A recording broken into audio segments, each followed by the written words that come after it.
Okay guys, welcome to Subscriber Scary Stories number 17. I'm here with Nelly. And I am Nelly. Monica. As soon as the people opened the doors, they realized no one was living there. So they assumed maybe it was upstairs and the room directly above her was empty as well. That's when I was...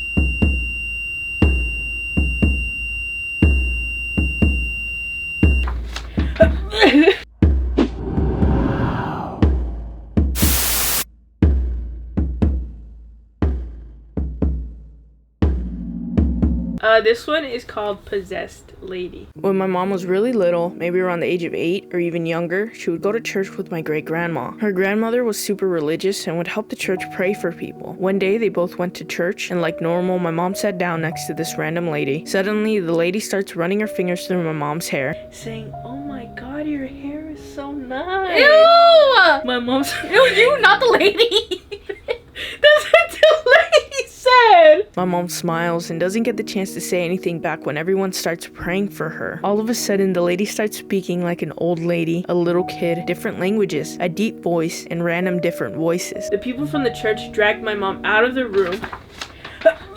Tried distracting her with toys, but my mom could never forget, she tells me. It still traumatizes her till this day. Sent from my iPhone. That's the scariest part. I don't think I would know what to do if someone just started like doing an exorcism in front of me. We went to McDonald's and this old man, when she was little, like that age, this old man. What are you gonna say? This old man sat down next to her, started eating her chicken nuggets, and she was over there. I was giving it to him. You remember that? Yes, I remember that. And if I got mad that I gave him some of her chicken nuggets. Why would you do that? I don't know. I have a few people that have told me they've been in the presence of an exorcism. Is it the wind? Flap the paper. I don't like that it beeped right when you said that. Exorcism? Do you hear that? Was it the neighbor? That shit would act super different. Ew. That's just temperature change.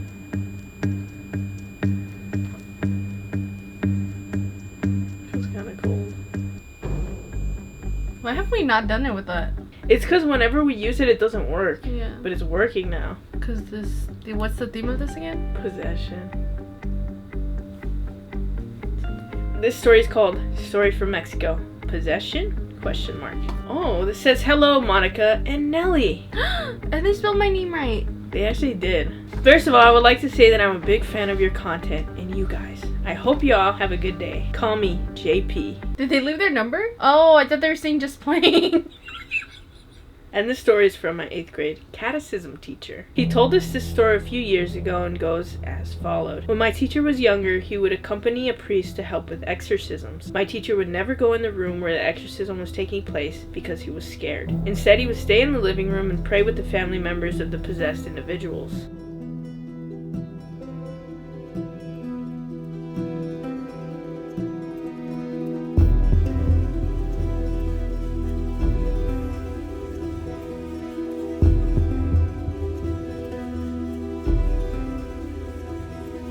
On the kitchen counter, there was a bottle of holy water. Scary. That's really scary. The kitchen. Okay, no more. We didn't even say if anything wants to Yeah, touch that's what just passed my head. Go. Me? But if there's anything in this room that wants to communicate with us throughout the stories that we're telling, the little spooky ones, you can reach out to this device right here. Like that. Spirits only. Anything. Okay, this one is called Best Friend Scary Story. Hey Homonica, in case this is uploaded on YouTube, you can call me Bella. My real name is Beep, but obviously I like to hide that and the names of others in the story, so I'll be switching them out. First of all, I wanted to say I love your videos, love all the content you've posted, and I'm an OG subscriber. So proud of everything you've accomplished and can't wait to see you accomplish more. Aww. Thank you. That was not a heart. What the fuck? Sorry, but this is a long story. Ugh, it's not okay. I'm skipping. Is that what you think I'm gonna do, guys? I like the long stories. Yeah, that's just anxiety typing for them. Get over it. Yeah, just change. This story is about how my ex-best friend was practically possessed by a D word. It all started my sophomore year of college. I work at my university and take part in a Christian summer camp. This is where I met my best friend because she was attending the summer camp. So in the summer, me and my team are preparing for everything that needed to happen, and we needed to create a video for advertisement. So I put up an email asking if anyone wanted to join in, having fun creating this video, and this was the first time I met Sophia. Sophia was very nice to me, and there was nothing out of the norm. As time went on, I found out me and Sophia were going to be living in the same building on the same floor. I was very excited and relieved that I was going to know one person on my floor. The first time I was genuinely afraid of her was when she claimed she heard people next door to her room having sex. They would supposedly bang the walls, bang the ground, and she'd hear the moaning. The layout to the buildings are long halls with doors very close to each other. The room itself is long and not wide. The walls are thin so you can hear everything and anything. I told her if it continued to happen that she could tell a higher up in the program and they'll handle it. One night around 2 a.m. I was awoken with a black shadow standing over me. I had to let my eyes adjust for a bit until I realized it was Sophia. She was just standing there staring at me. Until I called her name, it was almost like she snapped out of a trance and said, "It's happening again." I was pissed off at her for scaring me and waking me up, so I told her to go call the security on grounds. She apologized and just stumbled out of my room. The next day I was told they were going in to check the room next to Sophia's and have a talk with the girl living there since that floor was only girls. As soon as the people opened the doors, they realized no one was living there, so they assumed maybe it was upstairs and the room directly above her was empty as well. That's when I was...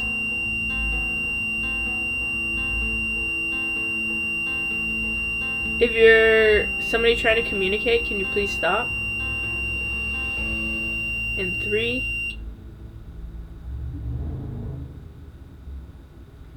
Can you do that again?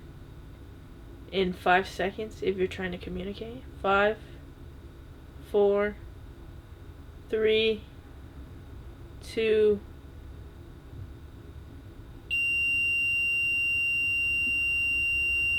I'm gonna cry.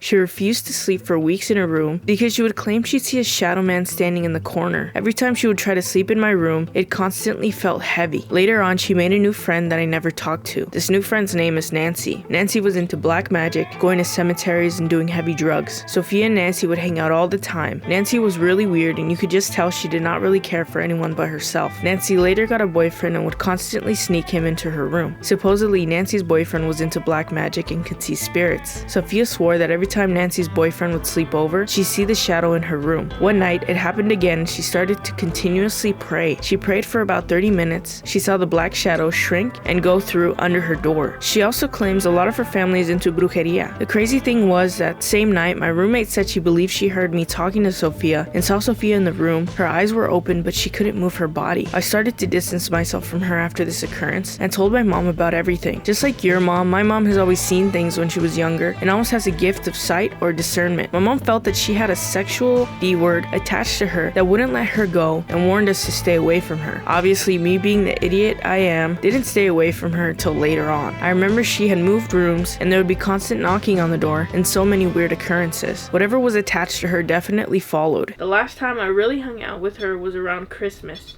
I was extremely sick from COVID, in parentheses. Sophia got sick and claimed she got tested and it was negative. Therefore, I felt comfortable not to get tested and she lied about everything and did have COVID. Oh my god, those are the worst kind of people in the world and it makes me so Anyway, I was extremely sick from COVID without knowing I had COVID and we drove out to see the view. For some reason, I felt constantly watched. My anxiety was at 100 and I didn't feel safe. She looks at me and says, "Do you have anxiety right now?" And I was pretty shocked as to why she knew I did, but I asked her how she knew and she said, "I can sense your fear," and she smiled. She later on cheated on her boyfriend and would proudly announce it to everybody. When people would confront her about it, she would get insanely mad and start screaming. I'm sure she did some type of black magic on her ex-boyfriend because after he broke up with her, he got an infection underneath the skin of his fingers that would have been caused by a cat scratch. He was never scratched by a cat and his hands didn't have any prior cuts. The infection was so bad that he could have gotten his finger amputated. We never saw her after that because she had left and started doing whatever she does. Me and my friends would always pass by her room and open it. To this day, it still feels like something is there watching you. I never went out with her and we basically stopped being friends. I think the fact that the building itself may have something in it is also a possibility. I was told by one of the managers that exorcisms miracles were performed, and that a person once was taken out of the building in an ambulance for talking to himself and pointing at things that weren't there. It could be a D word, but also mental health counts. There was also claims of shoes being seen in a stall, and once you turn away from them, they disappear. That whole building was torn down due to so many paranormal things occurring. A lot of crazy things have happened. If you ever want to visit, you totally can, and I'll give you a tour of everywhere. Other than that, thank you guys so much. Okay, I'm gonna take you up on that offer. Where the hell are you? I have no idea where you are, but yeah, let me know. Back. Oh, you fucking dumb bitch. Let me know if you guys see anything behind me, by the way. Oh, what would you do if you woke up and I was just standing there looking at you, sleeping? You know when you're a little kid and you're fighting with someone, you just start kicking them when they're in front of you? Yeah. That's what I would do. My mom does that if you wake her up and she gets mad that you woke her up. Has she ever done that to you? She's done it to me a lot of times. No, she just said, hi, Monique, ¿qué ocupas? ¿Cómo estás? I know, she's so fucking nice to you. Damn, it's That's what we're detecting your arguing with each energy. Wow. This is me moving my hand, so that's how you guys know it's not me. Like, there's no way. Look, let me record this. How far away we're. This is how far away we're. And I was scratching my knee. Ew, don't look at my dry hands. I would have to be this close for it to do that. This is from Anonymous. They would like to remain anonymous. Hey Monica, I would like to remain anonymous. LOL. But I'm a really big fan and I've been watching your videos for about 3 years now. Much love from Wisconsin. Oh my god, that's a long time. Anyways, this isn't my personal story. This is a story that my sister told me that she experienced. My sister and I grew up in an apostolic Christian household for the majority of our lives, but I left as soon as I was 18. I'm 21 now. But my mom was very strict that we follow our religion. Examples would be we could never cut our hair, wearing long, loose skirts, no jewelry, nothing to imperfect our God-made bodies. We went to church every Sunday, and when my 2 older sisters were 16 and 15, I was 5 just for time reference. They were very involved in the youth group and they would hang out with them often. In the youth group, there was a girl named Daisy. Daisy came to the United States and said she was from Guadalajara. Hey! You're racist. Ay, Chihuahua. Yo quiero Taco Bell. Daisy came to the United States and said she was born from Guadalajara, and she grew up in an orphanage, so she didn't have much to lose coming here, and she always expressed how grateful she was that she was here. When she first arrived, she found our church's pastor through her job, and he let her stay in his house, as our pastor often let immigrants stay in his house until they got on their feet. The pastor showed her the path of God, and she took her religion very seriously. She prayed when she needed to, and didn't need someone to hover over her and tell her to wear skirts and not wear makeup or cut their hair like me and my sister did. She was very close to pure, as you could say, and she was never ashamed of her religion and was very faithful. One day, the church held a youth activity at the church on Friday night. It was around 12 a.m. and the youth were still at the church chilling after the activity ended, and the musicians started playing in the actual sanctuary, and they started to praise and dance and sing and have a church moment on their own. Things escalated as the Holy Ghost started moving amongst them, and they started crying and speaking in tongues as they were being touched by God. As they were all crying, they all felt the urge to pray for Daisy, and as they were all around her, Daisy was on her knees, and out of nowhere, she stood up, and they all spread out around her. She had her eyes closed, but she came face to face with all of them, and my sister said she was being possessed, but not by a D word, but an angel. She claims the angel was telling them to repent and was singling them out one by their sins. Oh, hell no. It would be like, gay, gay, gay. They would have used another word. Oh. My sister said she was scared because the presence around her felt powerful and authoritative and strong, all while Daisy kept her eyes closed. And then she turned to the pastor and proclaimed to him that his church would fall apart and his congregation would be small, but he must yet be faithful and be a servant of God. And that later became very true. They all started crying and repenting, and when it ended, the pastor came to Daisy and told her she must be strong in her faith because the devil will attack her in strong ways to break her in her faith, because the devil comes after God's strongest soldiers. And after that day, my sister says Daisy was never the same. Daisy would tell my sisters that she would just get an overwhelming feeling of being watched all the time. Not just by one person. She would never sleep at night because she would feel a heavy presence in her room that later became so dense she wasn't able to sleep alone because of fear.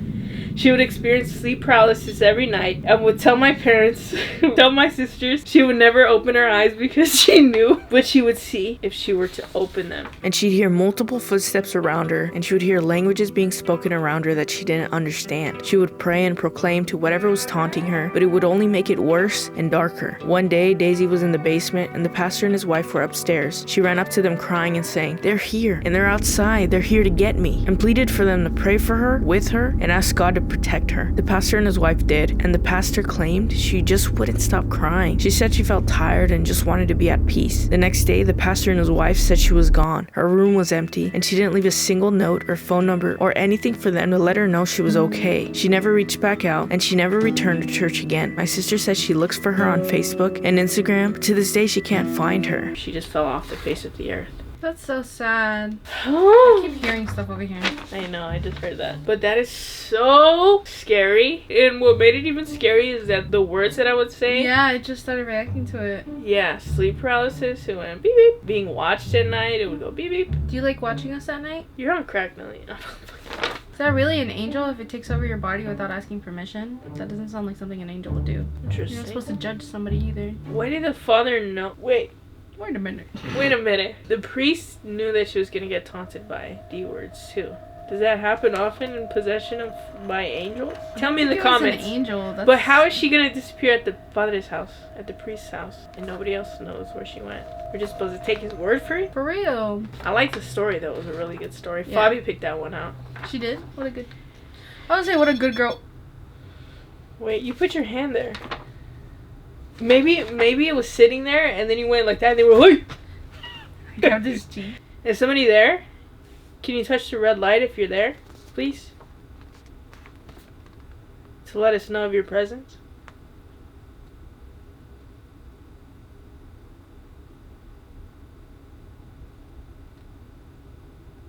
Fine, don't touch the light. Yeah, we don't want that. Alright.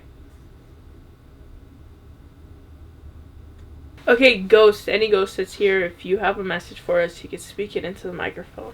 Alright, everybody stay quiet.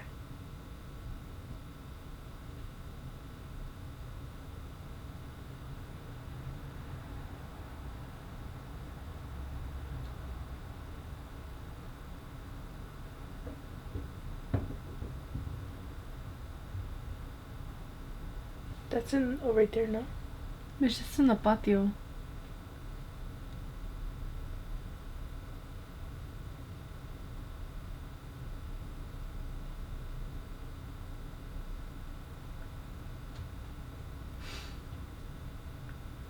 Sounds like somebody's walking over there in the living room. We have a Patreon now. You can subscribe, monthly subscription. For exclusive stories and vlogs. Yes, mini vlogs, exclusive stories. I just said that. Whenever I post a subscribe to Scary Story, there will be a bonus story. Bonus story. We'll go live on there as well. Feet pictures. Oh, you like that? What the hell just happened? I don't know. Okay, it's over. Now.